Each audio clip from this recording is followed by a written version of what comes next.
There we go.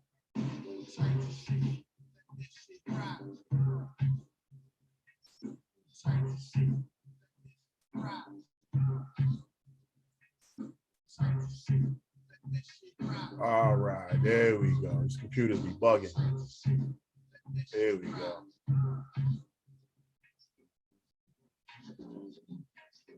Oh yeah, Coach. One thing. Let me unmute your mic real quick, bro.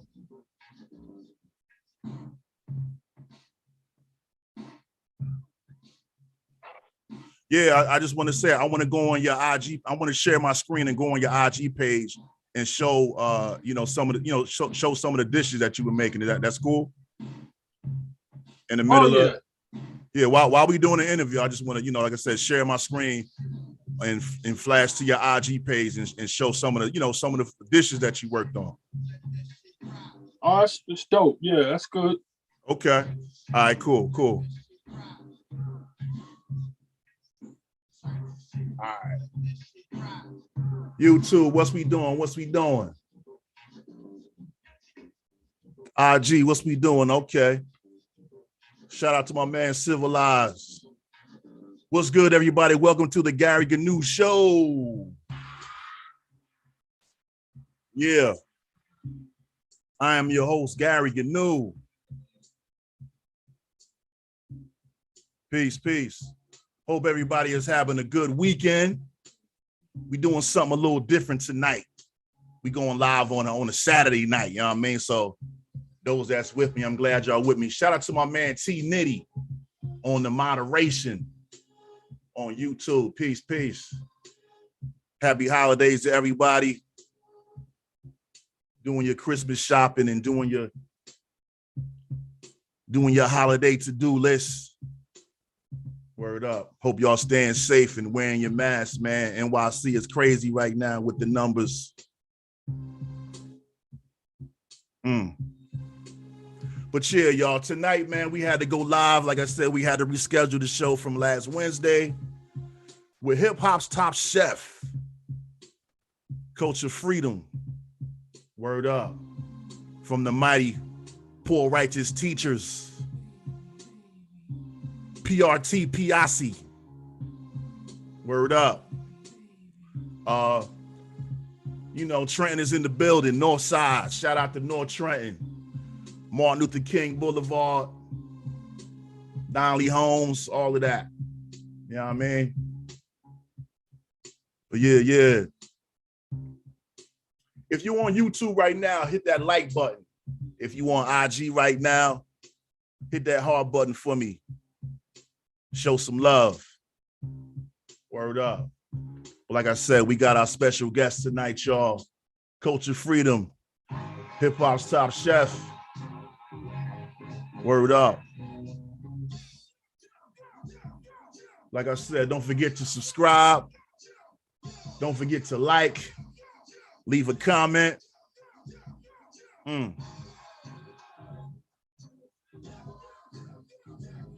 Yeah.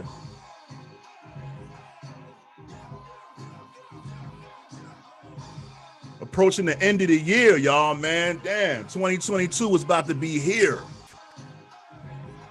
So 2021 went through a lot, but we still here, we still pushing. So stay tuned. But ladies and gentlemen, without further ado, I think I'm going to bring on our special guest, Culture Freedom, hip hop's top chef.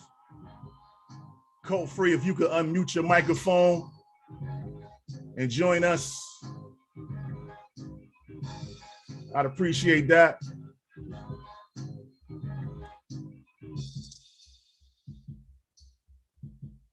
Yeah. What's up? Peace, good brother. Peace. What's happening, man? How you doing? I'm good. Ladies and gentlemen, as promised, the hip hop chef is here, Culture Freedom. What's good though, baby? Nothing, man. Just taking it easy, the everyday grind, trying to get to that bag, stay humble, lay low, No doubt, man. I know you're very busy around this time of the year. And I want to thank you, and I appreciate you coming on the show tonight, man, and you know, giving us a little bit of your time and you know, letting us know what you've been up to lately, man. So pretty much everybody knows you from the mighty Poor Righteous Teachers, you know what I mean? You know, and you went from cooking in the studio to now cooking in the kitchen. But back in those times, you know what I mean? Take us back to when the glory days when Poor Righteous Teachers was out and y'all had to rock this funky joint video out and all of that. How did that change your life, man? You know, back in that time, you know, not too many people, you know, had rap videos and had their own records out, you know what I'm saying? So it was a big deal for, you know, people in the Jacks where I was from, you know what I mean, the community I came from, you know, was a lot of support.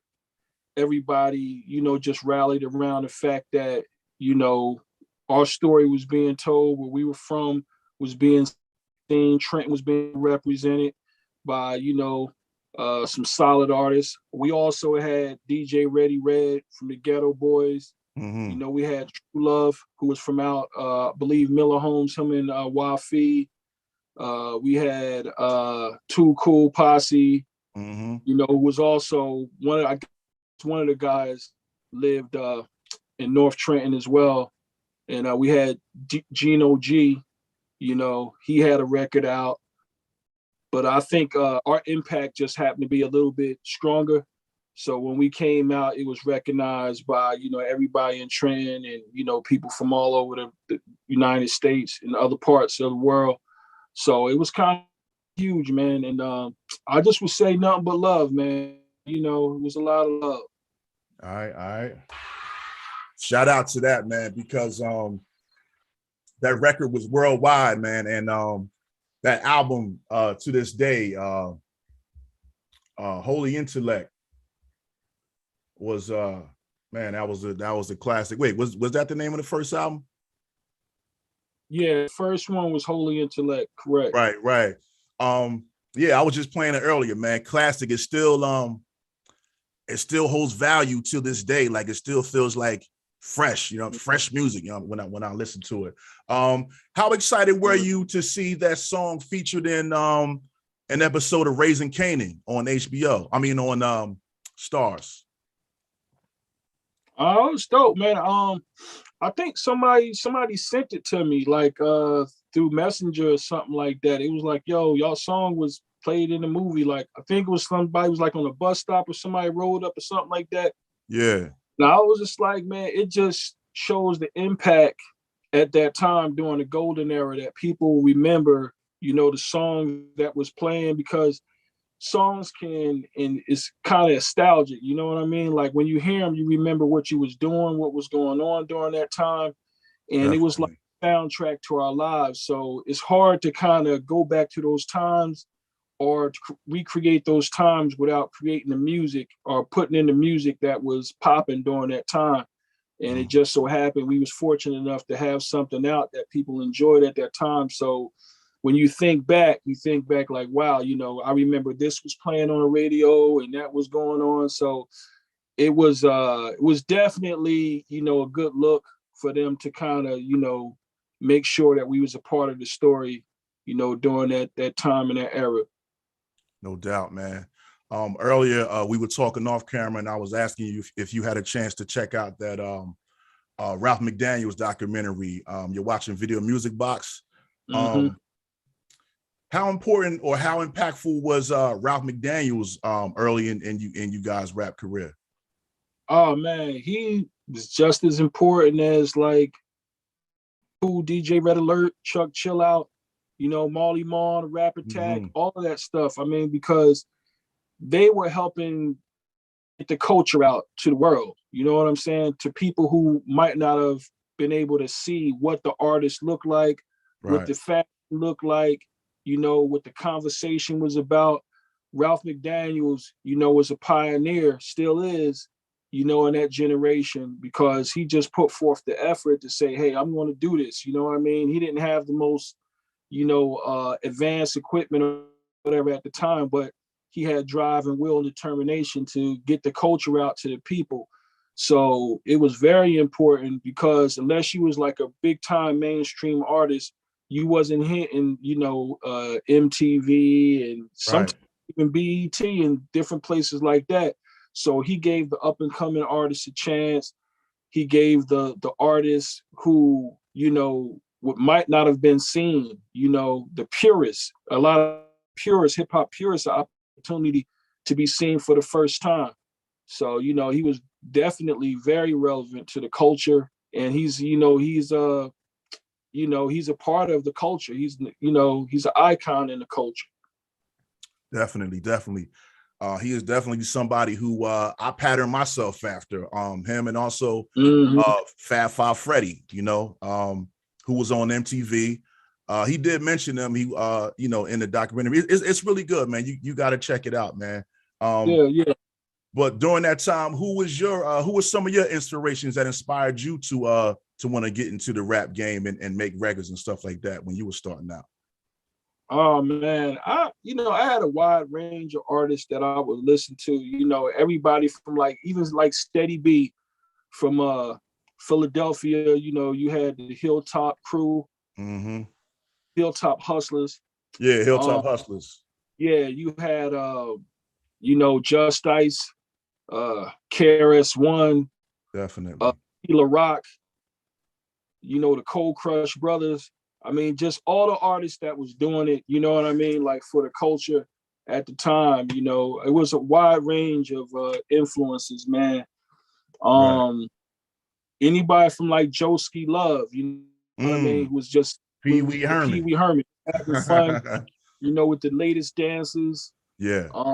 Beat Fats, you know what I mean, with the WAP and all that other stuff. You know, the culture was still fresh and it was still new. So I don't even think I understand the impact it was having on me or, you know, other people. We just knew that, you know, we were being represented, and the things we did from day to day, people was actually seeing it and hearing it, and it was being talked about, you know. So the impact it had on me was like, okay, there's a lane for this. There's a lane for who I am. There's a lane for what I want to do. So now I can take it serious, because before that, you know, I remember being in high school and my art teacher, you know, telling the class how, you know, hip hop wasn't going to last and it was just going to be a fad and stuff like that. Right. And, you know, that was kind of, you know, a hard blow coming from an art teacher. You know what Right. I'm saying? I remember those days and those times Yeah. too. So, you know, it had you in limbo, like, you know, do I really want to pursue this as a career, or, you know, should I be trying to hone my skills in something else? You know what I mean? And for me, you know, the impact of the culture was far more dominant than any other avenue. So once I saw artists making it, being on Video Music Box, MTV, and you know, I was like, well, you know, there's something more to this than just a passing fad or a passing phase. So I just started to, you know, stick with it, you know, get music equipment and all that other stuff. Right. And yeah, I you know, it was just everything, man. I can't pinpoint one particular thing, but it was just the culture itself, you know, Yeah. the breaking, the you know, everything from MCing to b-boying to graffiti to everything. You know what I mean? It was Right. all at once. You know, it was just, I loved everything about it. Right. Definitely, man. When you guys came out, you and Wise definitely had a real conscious message, and and those themes were definitely throughout your albums and your song titles and everything. Did you find did you get any pushback from your label of them ever asking you to tone it down a little bit, or they pretty much gave you the freedom to put whatever content that you wanted in your music? No, we never got any pushback. There was one time where, you know, our management asked us, you know, were the people we were portraying on music our actual personalities and our actual lifestyles? You know, were we just creating an image to try to impress people, or was it who we actually was? And we was like, this is most definitely us. You know what I mean? Nobody never tried to change us. They just, you know, it was all about, once I start this marketing campaign, I don't want to find out that you guys are somebody else. You know what I mean? So that was the only thing that I can say that somebody ever asked us or said to us. You know, they just wanted to know how to market us, how to promote us, because, you know, in the middle of this, they didn't want to find out that we was, you know, out shooting people, you know, stuff like that, calling ourselves the poor righteous teachers. You know, they wanted to make sure that we was about what we were saying we was about. So that's how I took it anyway. And, you know, that was pretty much it. They never really said nothing about the message. It was more like magazines might say something or somebody like that. But the label itself, you know, it was just like, you know, if the record was good or not, you know. And I think it was because we still had an entertainment element to what we was doing. Although we was, you know, teaching, and we were very socially and politically conscious in our music, it was still entertaining, it was still fun. So they didn't have a problem selling it. So, you know, that's typically when you might hear some pushback or people saying whatever, because there was music that was out where the messages was a lot, you know, more offensive or whatever. Did you say? You Very know, strong. That they probably would have had more questions about. But us, you know, it was all about not being a savage. You know what I'm saying? It was about being a civilized Black man and supporting your community and trying to uplift your community and put out a message that was conducive to the growth and development of young people in our neighborhood. So, I mean, if you was to speak against that, then, you know, you might get profiled for trying to pigeonhole us or just keep us in a ghetto or poverty state of mind. You know, our whole thing was about elevating self and elevating the people around you. So it probably wouldn't have been wise for them to come at us like that, because one, we probably would have, you know, pushed back against their pushback. You feel? But also, you know, we was respected in that regard. You know what I mean? So, you know, if what you're saying is facts, you know, stick to your guns. You know, it wasn't nothing that we were saying that wasn't actual fact. So, you know, that pretty much was it. I mean, people are a lot more sensitive now than they were back then. Definitely, you know? now, With television programming and everything, I mean, you just, you know, speaking the truth can get you kind of caught up a little bit more now than, you know, than never. Definitely. Or get you counseled is you know, the counsel culture and all that stuff. You know, it wasn't that, you know, we could say certain words, you know, you feel me? Yeah, back then, MCs definitely had a little bit more freedom to express, you know, especially the more conscious MCs like yourselves. You guys had so many songs and so many classics. Any songs that are your favorites that you still might listen to? Let me see. Do you still listen to yourself? I listen to a lot of my current stuff, and then, you know, from time to time I listen to some of the classic stuff. I would be like, far as from, it would be from different records. Like New World Order, it's more like ghetto, God's Earth and 85ers. Allies, joint we did with the Fugees. Then from you know, Black Business, you know, the Black Business record. Rich Man Time, stuff like that. You know, Holy Intellect, you know, rock this funky joint. Somebody in the comments say Easy Star. Yeah, Easy Star, stuff like that. From time to time, I might throw it on, you know. And then, you know, some of my current stuff, you know. But other than that, you know, just, you know, whenever I'm in the mood for a little bit of music, I pop something on. All right. That's what's up, man. That's what's up. To me, I was thinking about, listening to your music. You were always like the seasoning, you know what I'm saying, to to the pot that was being cooked up. Were you always into cooking back then, or was that something that in your adult life you kind of got interested in, or was that always a hobby? Nah, my mother actually inspired me to start cooking because she was such a great cook. And she was the type, like most Black mothers, she was like, I'm going to teach you how to do this for yourself. Even if you was a male, I'm gonna teach you around the kitchen, so you ain't always got to call on me if you want something real quick, a sandwich or this and that and that. So she just showed us things. We would be in the kitchen with her sometimes while she was cooking. We would help her out, and I developed my palate from eating food. I knew what good food tastes like because of her.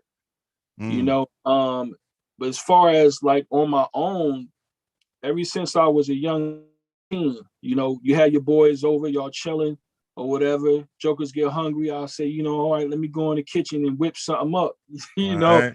And it was just anything, I would throw my one boy, Wise older brother, Power Israel Shabazz, he used to call Chef Pettibone. All right. He was like, my man, Chef Pettibone, about to go in there and cook me up something. And man, I would cook anything. Fried corn, that was one of my thing. Fried corn and rice.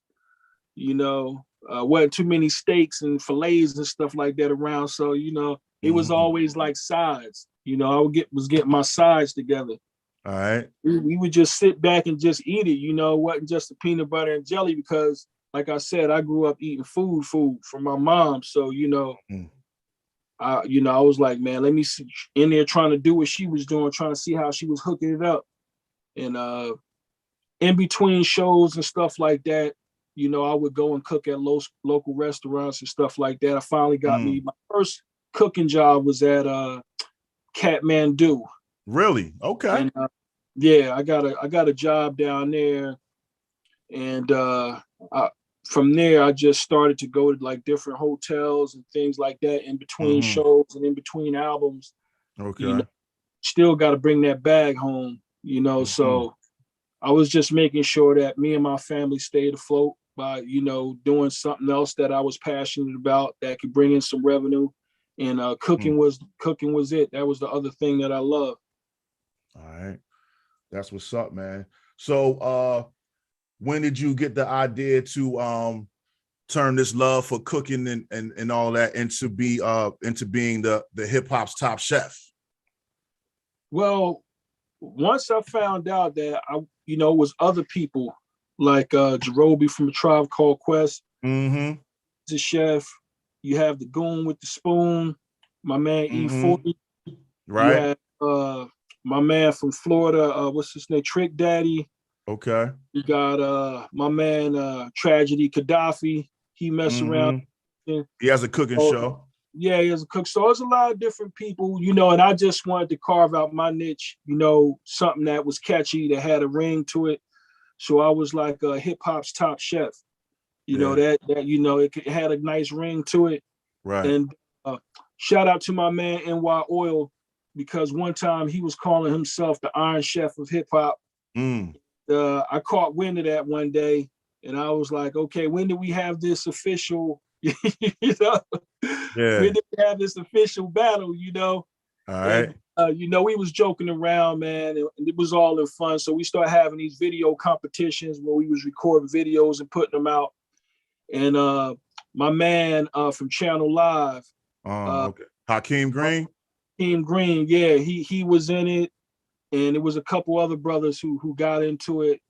So I was like, yeah, man, it's fun. So I just kept doing with that. But it was during the pandemic when I actually started the page of Hip Hop Top Chef. Okay. Everybody was home. I was a head catering chef at a major university here in Tennessee called Belmont University. And during the pandemic, it kind of shut down a lot of the catering events. So I had a lot of extra time here at home. So I was like, I'm going to do something, show people a couple different dishes and things like that. And it just spent off into that. I end up getting contacted by Foodie TV, and they said they want to showcase some of my food on their channel and on their page and stuff. So I start just developing the show. What's up, everybody? It's your man, Culture Freedom, hip hop's top chef, and today we're going to be cooking homemade biscuits. That's right, homemade cheddar. Doing stuff like that. The entertainment element in me, start coming out. So I was like, hey man, people tuning in, they having fun with it because a lot of people was home quarantined. So it was just something fun for them to tune in and check out. So, I just rolled with it. All right. That's what's up. Let me just pause for a second to give a shout out to a couple of our viewers. Shout out to Tammy Lee that just joined. Shout out to Claude Deny that joined. Shout out to the Boulevard Mossy, outstanding. Shout out to my man George International from the podcast nobody listens to, and shout out to my man Doc Nemo. Word, my man Diggy Doc. So speaking of your page, man, you have a lot of delicious looking dishes and desserts and just mad things that you cook, man. I wanted to take a pause real quick and show your page and just show people some of the the food that you make, if that's cool. That's cool, yeah. Okay. All right.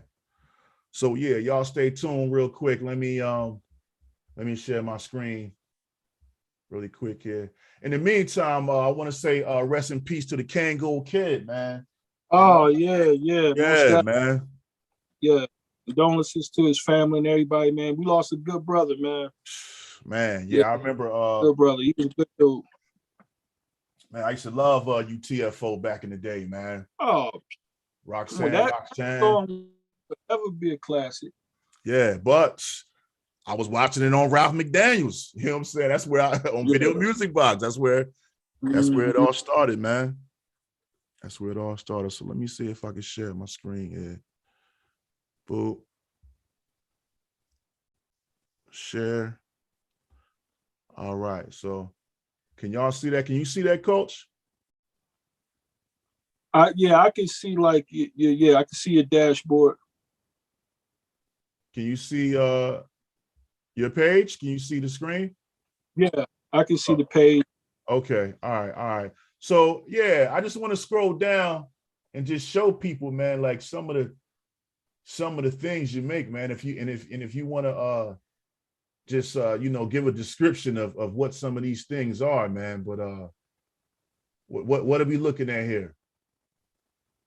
That right there is some hors d'oeuvres. That's a falafel, homemade falafels with Cajun aioli on it, which is basically like a flavored mayonnaise. And I probably did that for some type of catering event that had hors d'oeuvres on it. That was probably one of the hors d'oeuvres that I had on there. Okay. There was man, so many, but there was this salmon. I mean, it's just so many things that I see here. But let me see. Yeah, I went on Foodie TV and I checked out a couple of your shows. I saw the one when you were making the blueberry pancakes and you were making the banana French toast and all of that. Yeah. What kind of dessert is this, man? This looks like, oh my God, what is this here, brother? It looked like one of the layered desserts that I did. It probably has buttercream, homemade wafer, whipped cream, like some caramel on there with some nuts on it. Yeah, just make it fun. You know what I mean? First, people eat with their eyes, so a lot of people just concentrate on taste. or they Uh-huh. concentrate on the way it look. I try to, concentrate on both, because if it look good, then people going to assume it tastes good. And then when they taste it and it tastes good, you pretty much, got them from that point. Yeah, it's funny that you say that, because that was one of the things that I took away from watching your show was people eat with their eyes first. Mm-hmm. That was an interesting quote here. So this is salmon here, and that salmon is like my favorite. I had some salmon for dinner tonight, and I'm telling you, it looked nothing like what the people are viewing on the screen here tonight. I can assure you. Are there any things that you favorite dishes that you love to prepare, or you just have just a passion for just whatever the idea is for the day, you just roll with it? Or Oh, well, me personally, seafood is like my favorite kind of food. okay, because I know And you are a pescatarian, right? yeah, I've been a pescatarian for about 30 years. Me Okay. and my family raised my children that way. So, we eat a lot of seafood and things like that. But I mean, as a catering chef, it's pretty much whatever people want. You know what I mean? I might have a Yeah. menu that they can choose from, but then they might want to add their own personal touch, or they might, want some ideals for myself. So I collaborate with them to come up with, something that fit their occasion and their palate. And I just work from there. Also, Look at that.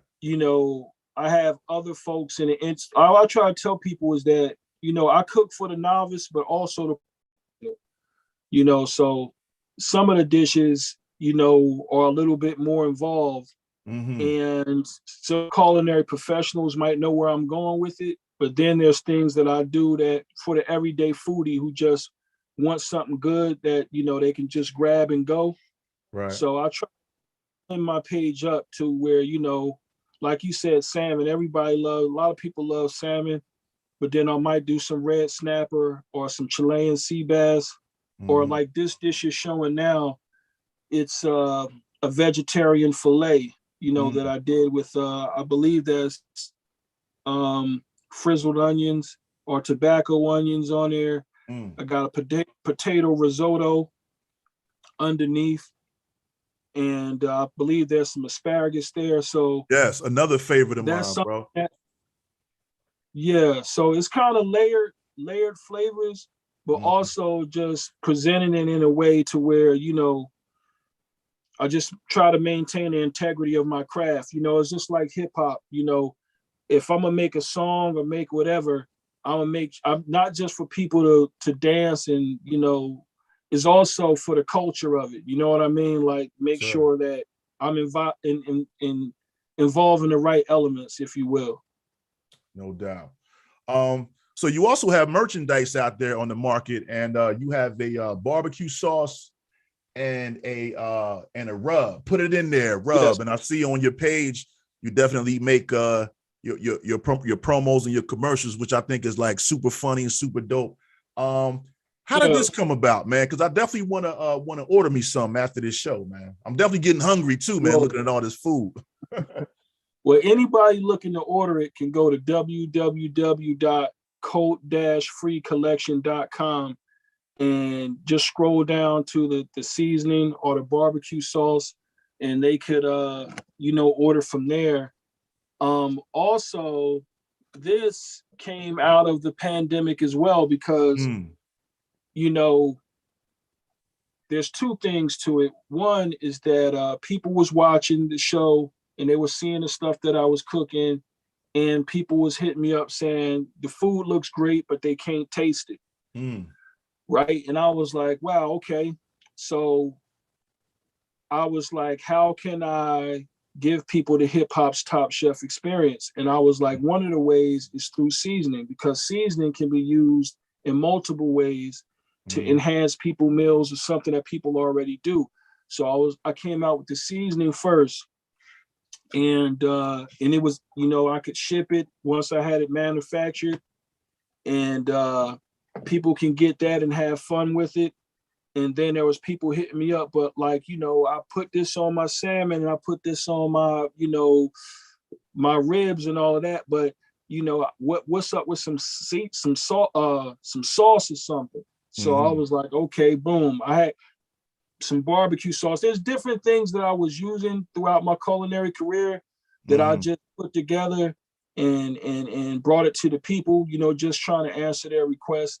And also I wanted to honor my mother through a product that I did. That was something that I wanted to do. So there's like a dedication to her on the back of the sauce, you know, and it pretty much came out of the pandemic, you know, just being in the house, you know, having a little extra time, you know, and but you know, my entrepreneurial spirit too, you know, as a young hustler back in the day, you know, you learn how to market and promote things that you do and sell things.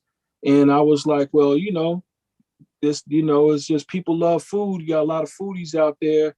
Definitely. You know, now everybody's showing their plates and things that they cook at home, not just chefs, but just, you know, everybody. So I was like, you know, put the two together, you know, hip hop and cooking, hip hop's Top Chef, you know, put it out there like that, you know. Right. So your sauce, is that so you said that's like mama's secret recipe. Is that something that you had to get a patent for? You know what I mean? Or is that, you know what I mean? Yeah, everything. How does that work? Well, everything is just professionally done. I took all the steps necessary to make sure that my likeness, the flavor profile of what I'm doing and everything is protected, you know, and, you know, just, and that was something that, you know, my wife really stressed, you know, because I don't stress too many things too much, but she was just like, you know, you if you do this, make sure you do it the right way. You know, you just gotta be putting it out there. Somebody can steal your idea. Yeah, steal your ideal. And that's part of the reason why I'm on the bottle, you know, not, you know, not for vanity reason, but, you know, just to inspire other people that they see somebody that look like them when you go in the grocery store and you pulling down a product. You're like, oh man, that's my man. Let me, you know, let me check it out, you know, and it's also like a keepsake too. You know what I mean? Like somebody, you know, you know what I mean? Like, I don't, you know, I don't pressure people. I don't, you know, believe that my timeline owes me anything. You know, it's just like, you know, I mean, I might have done, like you mentioned, the Boulevard Mossy, you know, I went to school with Outstanding, you know what I'm saying? We went to, you know, elementary school together. We grew up together. He's from out north side. They put out dope records and stuff like that. And, you know, we just have history together. So, you know, if you could pull up, you go to the supermarket and pick up a product from somebody you got history with, take it home, use it, enjoy it. You know, I just think that was just a real dope thing, a real dope ideal. And I was like, you know, I can take it further than just a hustle or a job.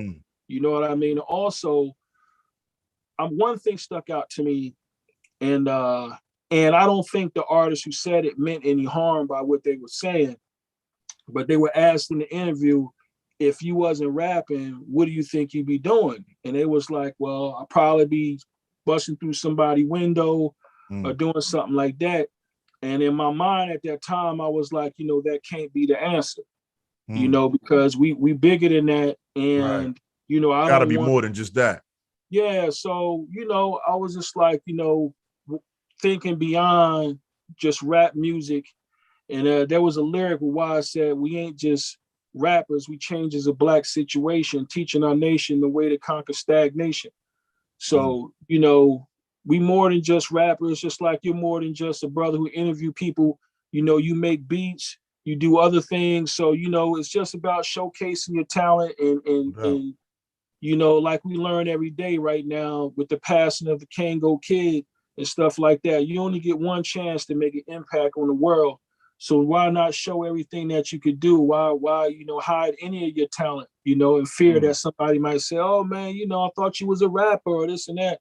It's like, man, you know, be who you are, you know, be who you want to be, live this lifetime and, you know, live it to the fullest and express yourself in every way possible, you know.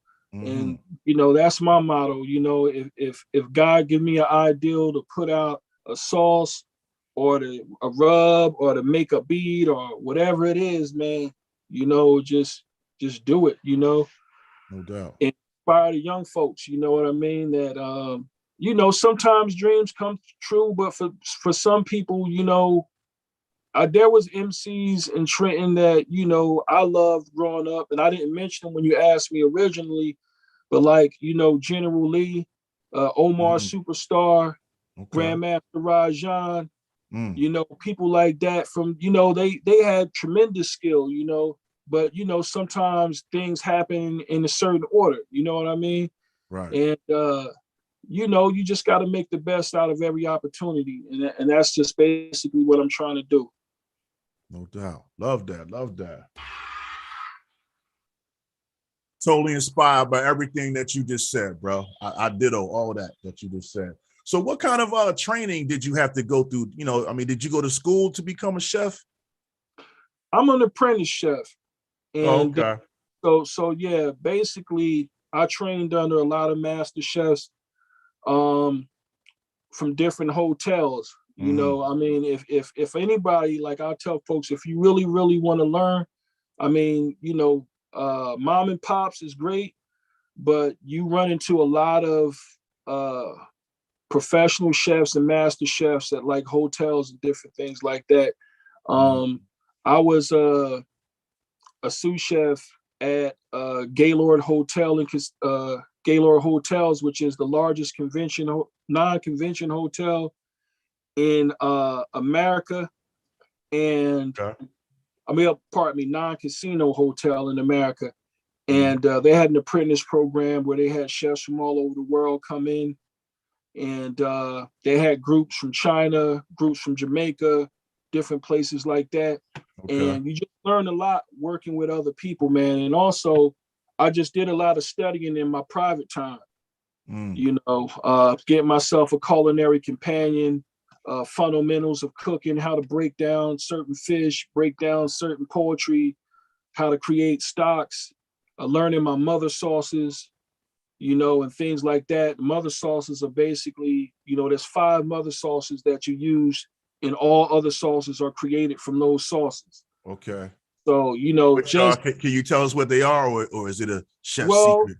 no, it's you can learn online. So one is Espanol, which is basically a brown sauce. Then you have velouté, you have bechamel, you have hollandaise, and you have tomato. And Okay. I from know them, tomato sauce. yeah, That's so about it. you can start from that, create your barbecue sauce or any other sauce that you want to create from that. Your bechamel, you can start with that and create like a cheese sauce or Alfredo, different things like that. You know, Espanol is like, you know, your basic brown sauce where you can create different sauces from that. So it's just like the foundation of a lot of different, you know, sauces.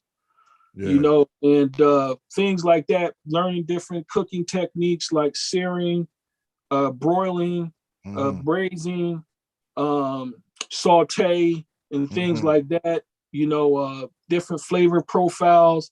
Like if I want to go with something that's Southwest, I'm dealing with cumin, garlic, chili powder. If I want to go with something Italian, I'm dealing with, you know, basil, garlic. So you just got to know which way to go with the food. If I'm dealing with something Cajun, like etouffee, jambalaya, you know, things like that. You gumbo, you start to, you know, figure those things out. And a lot of things you see over and over again in the industry in different places because there's just like a lot of fundamental things. And then there's your own creativity, you know, that you put into it and developing your palate, you know, and knowing which way to go with it. So just like anything else, man, you know, if you get into it and you work with it long enough, eventually you'll master it. And I have a lot of respect for the craft because it's like my second chance. You, so I try to respect the craft because I know there's a lot of chefs that know me, and people think sometimes I'm trying to, you know, oh man, he's trying to, you know, show off or do this and that. But really it's just my respect for the craft. And I'm showing that the other chefs that I'm going to maintain a particular standard with what I'm doing, but also being humble enough to say sometimes it don't take all of that to create a good meal. You know, you could just put this together, put that together, and sometimes simplicity wins. So, you know, I might do something that might be real simple, like just some, you know, some seared chicken and, you know, a real good creamy mashed potato, some asparagus or whatever, but just make sure that it's real clean and it's done right. You know, like, you know, that kind of a thing. If a chef might see the broccoli or a chef might see the asparagus and they still see it's bright green, but it's seared right and all that, they know I didn't cook all the chlorophyll out of it or cook all the, you know what I mean? So you can look at it and tell. And that's all. I just try to make sure that, you know, when you see the dish, you can see the passion and the love in the dish, you know, and that's really it, you know. Just trying to, you know, just like music, you know. An MC know when you kind of put some effort into your lyrics, or you know, a beat maker knows when he hears, you know, the boom, the bit, or he hear the, you know, the certain kicks and snares and the bass line, the way it's going, the horns coming in, other little sound. It's not just one loop going over and over again, but you know, they could tell when you put some effort into it. And sometimes it's as simple as that. You know, you might find something real funky that don't need a lot of work. It's just knowing the difference of when to add and when to take away. And you know what I mean? So you might see a play that got 1,000 things going on it, but none of them complement each other. You know, if I know what beets taste like and I see beets on there with something else that I know those flavors, it might look good, but I know how those flavors gel together. You know what I mean? Yeah. And as a beat maker, that's why Premier is probably one of my favorite beat makers. You know, after Father Shaheed, who will forever be my you know, my number one beat maker. No doubt. Rest in peace, Father Yeah, Shaheed. yeah. Rest in peace, my man, Father Shaheed. Also wise, intelligent, magnificent, MC Lord, wise, intelligent. Yes, sir. You know, Premier makes a beat that's perfect for an MC to rap on. You know what I mean? Some guys do beats where, you know, they're showing what they could do. But for me, when it comes to MCing, you know, you at a party or whatever, and they like throw on a beat. A Premier beat is, you know, if you can't rap over a Premier beat, you know, it's like, oh, what's really good. So, you know, I try to create a platform for the artist. You know what I mean? And if you can accomplish that, then you're doing your job. I just try to, and with cooking, I try to give a person a good experience. Because if you notice, when you're at a restaurant, everybody could be at the table, it could be dead quiet. But when that food hit the table, you know, people talking, they're laughing, they're having a good time, you know, and it's like, oh, yeah, it just get louder all of a sudden. So, you know, food can change the mood, man. Definitely. You know? Yeah. One thing about me, man, like, it's not something that I've noticed that I do, but other people will say, you know, when I eat something that's good, I start singing. You know what I mean?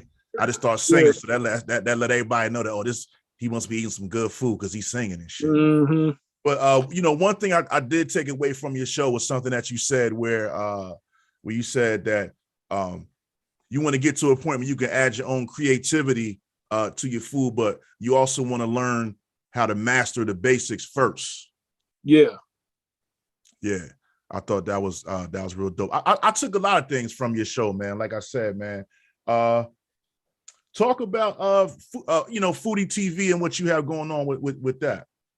Well, Foodie TV is a platform for not just chefs, but people who just enjoy food. And when we used to travel around, one of our main things was we got to find somewhere to eat. You know what I mean? And a lot of times we would search out good Jamaican restaurants and stuff like that. We was in Crenshaw Boulevard one time and found this dope Jamaican restaurant. And we started like everywhere we would hit, no matter where we was at. If we was in England one time, it was me, Razi. Shout out to Razi. Word, absolutely. Shaheed, my brother and all us, we was over there. And man, some dude cooked us some dope vegetarian meatballs with this brown sauce and all that, man. We was almost fighting over because, you know, it was like, you know, you're in a whole nother country. You know, none of us ate pork. We was all, you know, basically pescatarians. So, you know, trying to find what to eat, what not to eat, you know, because sometimes pork is disguised in other names. Yes, sir. Like that. So when we finally got some food that we could check out on, I was like, man, this is dope. The food that kind of impact on you. So yeah, it was just different places we would go and you know, get food. No doubt. The Foodie TV is just a part of that platform. I'm sorry, I got off topic a little bit. Nah, you good, but, man. You good. Foodie TV is, like I said, it's a platform for just foodies, man. People who love food. And you see nowadays somebody posting up what restaurant they in, they're eating and things like that. I do it all the time. Yeah. And Foodie TV is for people like that too, you know, and then other people who have things going on creatively. And I decided to do it because, you know, I just wanted to reach as many people as possible. Right. You know, and they contacted me. I guess they saw some of my content and it was like, you know, they wanted me to be one of their content providers. All right. And, you know, that's basically what I do for them, you know. All right. How important is cooking healthy food to you? You know, it's real important. You know, even way back, you know what I mean? You know, when Elijah Muhammad put out the book, How to Eat to Live, you know what I mean? It changed the perspective for a lot of people, even blood-bought believers, you know, Christians and everybody alike. It was a good thing, right? And a lot of times, how can I put this? We eat for the enjoyment, but we also got to realize that our body requires certain nutrients and things like that as well, you know, and a lot of times we miss that because we're just eating for pure flavor. You know what I mean? No doubt. And, you know, coming up the way we did, not eating pork and things like that, and believing that you are what you eat and all the little fundamental things. You know, eating healthy is just, you know, it's number one, trying to protect your colon, you know, having a clean colon, making sure that your digestive system is right, drinking a lot of water, eating a lot of vegetables and things like that. Those were like fundamental things that we came into the hip hop game with. You know what I mean? Shaheed was the one who me and Wise, we didn't eat any pork or anything like that, but he was the first one in the group that wasn't eating any kind of meat, you know, only fish. And since we were on the road together and all that, we all just took on that same, you know, that same vibe, you know. But eating healthy is super important, man. As right now, as you know, man, once you start getting to your 50s and maybe even your early 40s, certain things start to materialize. You know, when you're young, you got that iron gut. Yeah. You know, you can eat almost anything and it won't bother you, but creating those habits young help you out a little bit more when you're older. You know what I mean? Having a balanced diet and not just eating too much of one thing. You know, a lot of times you'll see a plate and it's just all brown. You know, you don't see anything green on there or anything to get it out. You know, it's good when it goes in, but you also have to put stuff in there in order to get it out. Keep a lot of fiber in your diet. As a matter of fact, one of our bodyguards when we was on tour, I don't know you call it bodyguard, security people. I sound old school, I don't know what. But one of our security men, he was big on staying in shape. And it was the other dude, he was just big, you know what I mean, to move people. But we start calling the dude Fiber. It was like my man Fiber over here, because all he talked to us about was fiber and how perfect his waistline was. You know what I mean? He was diesel, but when he came down to a real small waist. And he was explaining to us, you know what I mean? Like, yo, man, you know, you're gonna eat that and ruin your waistline. You know, he used to filling that into us. Yeah. And you know, it was one of those things where, you know, we was like, man, you know, make sure when you eating, put something on top of that to get it out. Like eat an apple before you eat a whole meal or stuff like Okay. that. So, and how important it is to go to the restroom a couple times, you know, a day. You know, actually, you know, after a certain period of every meal, getting up early in the morning. Shout out to my man Omar Superstar. He stressed the importance of drinking room temperature water, at least a glass Mm-hmm. temperature water early in the Yeah. morning to get your whole digestive system and everything going so you can get that poison out of you early in the morning. Mm. And speaking of earlier, my man Kango Kid, who he was diagnosed with colon cancer. Yeah. You know what I mean? And I just previously got checked out and you know, they didn't find anything. They found one little small polyp, but they was able to remove that and said, you know, come back in 10 years or whatever. And everything was gravy. And I'm just fortunate in that way. But I can't stress how important it is enough for us, you know, especially as Black men, you know, I had the same phobias and the same feel like, man, ain't nobody mess around back there and Yeah. doing that. Yeah. You know what I mean? But, you know, Yeah. my wife, she stressed to me the importance of it, my family, you know, I had to think about my future generations and things like that. But actually, man, it wasn't no big deal. I mean, you know you're asleep for the procedure. There's Mm-hmm. multiple people in the room, Mm-hmm. so it's not like somebody's there that could tamper with you or anything. My wife, she was there. She wasn't in the room, but she was present. And I mean, it was just a few minutes and it was over. You know what I mean? I didn't Right. feel any difference. I didn't feel violated or nothing like that. Because that You is know, like the stigma that goes with that. You know, a lot of yeah, men are afraid. yeah. Yeah. Yeah. Yeah, you know, Okay. brother, we you know, we like, you know what I mean? And I'm not even gonna front up to that point, you know, up to the very day. I was like, man, you know, I'm saying Yeah. the thing, my wife cracking up. But at the end of the day, I mean, it was nothing, man. You Mm-hmm. know, it was nothing. And you know, I would have rather wanted to know if something was going on than if not, because you know, like I said, when you got a family and stuff like that, man, you gotta take care of yourself. Yes, And sir. I do well, but you know, we all have our things that we're our guilty pleasures, so to speak, to Mm-hmm. where we, you know, we might overindulge sometimes, but it's best to try to keep a balanced diet, man. You know, and it's not just about how long you live, but it's your quality of life. You know what I mean? Yeah. You don't want to be bent over and stuff like that, and you know, can't function like you normally would because of certain things. So I would say, you know, to my brothers out there, man, get checked out and protect your colon. No doubt, man.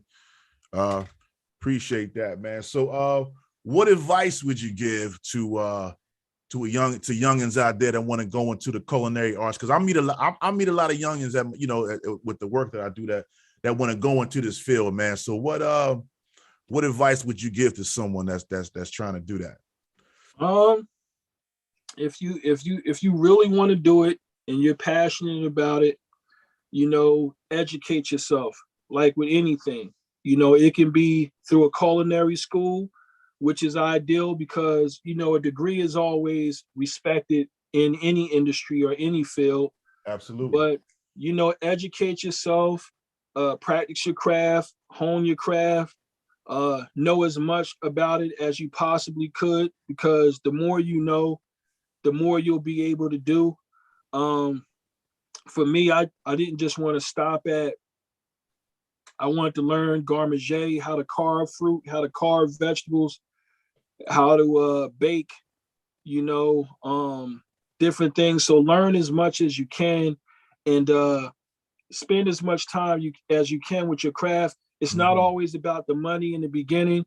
Mm-hmm. For me, I wasn't making great money, you know, compared to, you know, making music or whatever, but the knowledge was priceless, you know, and Mm-hmm. just learning the fundamentals of what you do. I would say that with anything, like get the basics down, like with sports or anything, you know, learn how to move, learn how to saute, how to braise, you Mm-hmm. know, learn how to smoke meat, learn how to sear meat, you know, things that you might not feel are important, you'll learn that those techniques, like say for instance, I was cooking some turkeys for this Christmas party yesterday.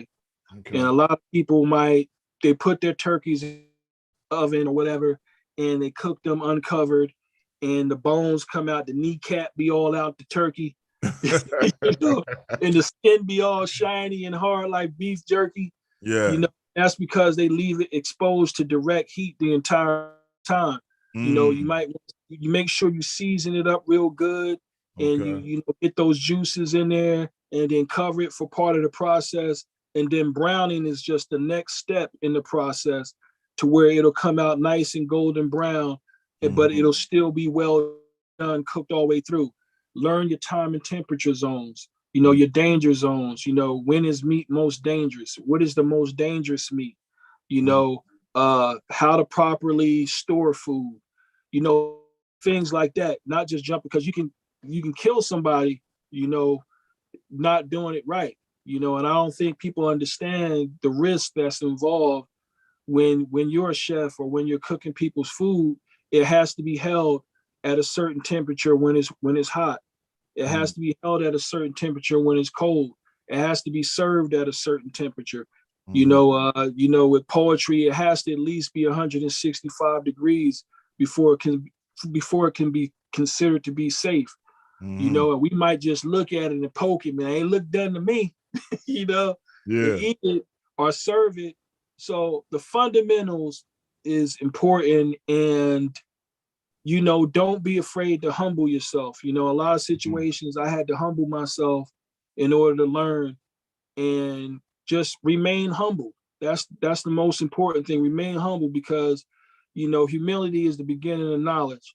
And, you know, everything I learned from food to music or whatever, I had to be humble at some point. You know what I mean? And approach people who had more knowledge than me, or approach people who were more skilled at something than I was. And, you know, sit under them long enough to learn what I needed to learn in order to go to the next step. Right. You know, so, you know, I would just say remain humble, educate yourself, and learn the fundamentals of what you're doing. And then, you know, express your creative passion, and don't be afraid to take risks, you know. Okay. No doubt, no doubt. Now, has there ever been a situation where you've made any mistakes when you're cooking? Well, I started out, I always tell people this story. I started out burning eggs, you know, Oh burning shit. food. And my mom would be like, "Hey, listen, get out of the kitchen." You know, like most females, you know, and just not only that, but just in general, you know, just cooking everything on high, you know. And I make mistakes in the kitchen, but see, here's the thing: it's not your mistakes, is your recovery. And because a good chef knows how to recover. You know, I mean, because when you're out there, it's busy. A mistake is almost inevitable, but it's all about learning how to recover, and how to recover and how you deal with that afterwards. Right. You know what I mean? And you know, I've messed up some, you know, overcooked some things, and but a lot of times some real good things come out of mistakes. Oh yeah, like on your show, you said crepes was a mistake made by Exactly. a 14-year-old from UK or something. Yeah, exactly. I mean, he was trying to make something else, you know. So, you know, don't throw anything away per se. Just, you know, kind of look at it, check it out, and see what you can do with it before you discard it. But if somebody comes in and they order a particular thing, it's your job to do your best to meet that requirement. You know what I mean? So that you got to know. And if you make a mistake, discard it and recover and get back to it and get it done. You know, I've had situations where, you know, with catering, we have what is known as a BEO, you know, and it's a banquet order sheet. And, it's different parties. So I might have Mm. 13 or 14 parties that have to be out that day at a specific time with a specific number with different items on them. Mm. And there's been times where maybe somebody forgot a whole party, Mm. And it's Really? like, look, this party starts in 30 minutes. And they ain't got no food? And all the chefs sometimes have to come together and make it happen. It ain't well, just tell them, we forgot, they got all their friends there, their family there, or whoever they invited to the event. And it's like, hey, chef, you got that? Chef, I want you to do that. Hey, chef, get on this, get that together. Boom, boom, boom, boom, boom. And everybody has to come together and make that thing happen. It's why if you ever watch a cooking show, it's never in a perfect environment. It's always unknown elements. Yeah. There's always a mystery ingredient because you find out who's who when the environment is not perfect. Like a New Edition says, sunny days, everybody like them. But can you stand the rain? Exactly. Everybody can function in a perfect setting and do something. But when it's not perfect, how do you respond? What do you do? When you're challenged personally, how do you recover? Or like a boxer, Mike Tyson said, everybody good until they get hit. Facts, yo. That you find out if you want to be a boxer when you get hit with that first two good joints. Word. So you have to recover and you have to, respond. And I mean, that's pretty much what it is. Sometimes, I'll stand in the kitchen, I'll be like, man, I must be crazy. But it's just, you come back for more, like anything, man. Once again, I think that's what makes anything. People think it's the money. And I once heard Russell Simmons say that to his nephew. It was like, it's the journey. It's the process that's the most fun. It's not when you get there. People think is when you get there, that's when you're going to feel satisfied. But really, it's the journey. It's embracing the process. The process, I had more fun making those records and growing up with Wise and doing all of that than when we actually got to the point because, Red Alert explained it to us. He said the 3 H's. First is a hobby, a hustle, then you catch hell. You know what I mean? And when it's a hobby, you just getting up and you doing it because you just love it. You're passionate about it. It's paying you. There's no crowd around. You just love to do it. And then you get in the industry now as a hustle to maintain your popularity, to maintain your fan base, to maintain, your financial situation. And then, there's hell because now people see that you have value and all the other stuff coming. They're trying to figure out how to get it away from you, and all those things. And, you got the next generation or the next group coming out and you're trying to stay relevant and maintain. So once again, it's about being humble and staying in the moment and enjoying the process, because once it's over, it's over. Once the journey is done, you like, man, you realize how much fun you had along the way versus when you actually get there. So, I just reflect on it like that. You just gotta, do what you love, man, and try to find a job doing it. All right. That's pretty much it. No doubt, man. Damn, so many jewels, so many gems. Just to switch up gears real quick, do you watch the versus battles? Yeah, I watched a good deal of them. I didn't see all of them. I didn't see the Bone Thugs and 3-6 Mafia one and a couple of others, but I watched the one with Kane and Rakim, and some of the other ones. Right. I saw a. I mean, Kane and KRS part. Yeah, Kane and KRS. You're right. Kane and KRS. I saw an interview with Sadat X on a podcast, and the interviewer asked him if Brand Nubian could go in a versus against anybody, who would it be? and he said poor righteous teachers. Mhm. Did you hear that? Somebody sent me that clip. Yeah, Oh, they sent me okay, a small clip. I didn't see the whole interview, but they sent me that part of Yeah, the yeah. clip. Well, the whole interview And I wasn't didn't based on that, but that was just a question Yeah. that was posed. That was posed to him. But how did you feel about that? I felt like that can happen. I mean, you know, I don't, you know, I have fun doing it. You know what I Right, mean? I didn't right. feel, you know, I would be like us, maybe X-Clan. Mm-hmm. You know, I would say Brand Nubians, they probably match up good because they have the projects they have together, but then they have their individual projects. And just Mm-hmm. in Wise, we have the projects we have together, then Right, we have individual projects. But you're talking about 20 songs. You know right. what I mean? And I believe we share the same fan base. You know what I No mean? doubt. So I believe the same people that would tune in to see a Brand Nubian would tune in to see a Poor Righteous Teacher.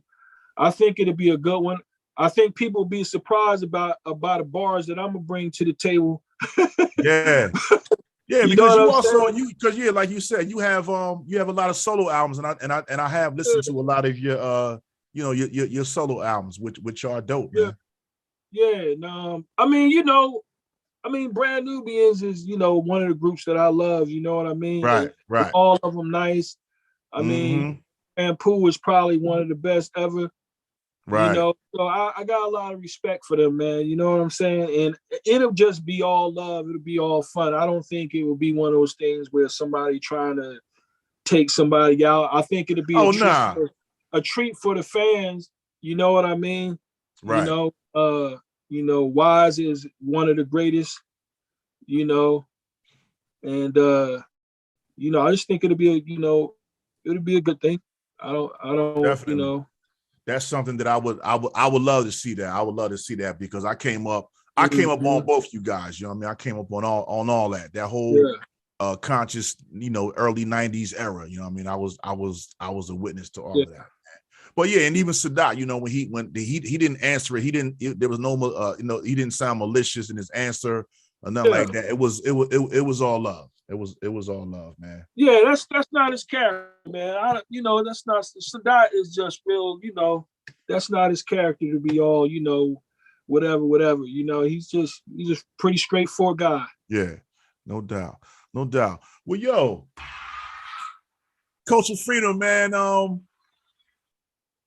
How can the people reach you and get in contact with you? I know you have a website where you have a lot of merchandise. Tell the people how they can, get involved with your whole movement and everything you got going on, man, right now. Well, if they're looking to purchase any merchandise, they can go to www.cult-freecollection.com. All That's right. www.cult-freecollection.com. You can get merch. You can hit me up on Facebook. You can hit me up on I got two pages. I have the Hip Hop's Top Chef page, which I separated them so I won't be bombarding my family and friends with food all the time. Right, So right. you have the Hip Hop's Top Chef Facebook page. You have the Cult Freedom PRT page, which is my Facebook, All and right. you also have my IG page, which is Hip Hop's Top Chef page, and then you have the Culture Freedom PRT IG page. And just hit me up on there, man, and check out some stuff. I got some more music going. I did a joint with my man Neff 150. I want to say RP to my man Neff 150. Oh, word? Yeah, man. Oh, man. Yeah. Okay. I Yeah. know that was your guy, though. I know that was your producer, Yeah, watching your that was videos and stuff. Yeah, that was my guy. He grew up in the same neighborhood in Dolly Homes. He was a few years younger and a real talented guy, man. Lyricist, beat maker, everything. And he kind of brought me out of my whole thing, man. You know what I mean? Okay. And had me get back in the studio again, bring my pen out. And we actually recorded a whole album, man, and was working on putting it out. And when he passed, so, I'm still going to do my best to get that music out and get it heard. But yeah, man, my man F-150, check him out. All Yeah, right. he Yeah. passed away 2 months ago. Oh, sorry to hear that, man. Yeah, man. Yeah, but real good brother, man. Real genuine. You know, never once was like, yo, get PRT on this and nothing that. When he approached me, he wanted to do music with me. Mm. And we got it done, man. You know, we got it done. We got all the music done, shot a lot of dope videos. Yeah. And before he passed, me, him, my wife, his wife got an opportunity to vacation together. Mm. It was real dope because we weren't talking about music, none of that, just chilling. You Yeah. know what I mean? And I'm gonna miss my man. I'm gonna miss him. Oh, that's what's up, man. Salute, man. Salute. Salute. Well, yo, coach, I want you to know, man, that anything that you have going on, anything that you want to promote, you will always have a home here, man, on the GNU show, man. And I want to thank you for coming on the show, man, and giving us your time tonight, brother, for real. So shout out to everybody that tuned in, all the names Definitely. that you earlier. You know, shout out to the Boulevard Mossy. Shout out to my man Razi. Shout out to Truth for Square.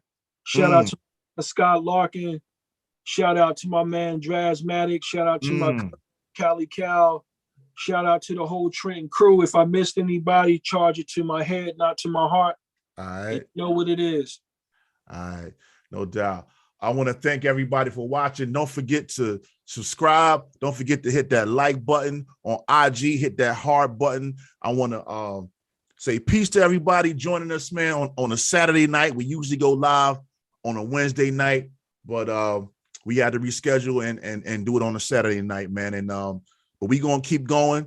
Check us out next week. But I want to thank Culture Freedom once again coming on the GNU show. And like I said, stay tuned, y'all. Peace. We out. But Coach, stay on real quick. But we out of here, y'all. Peace. Thanks for watching.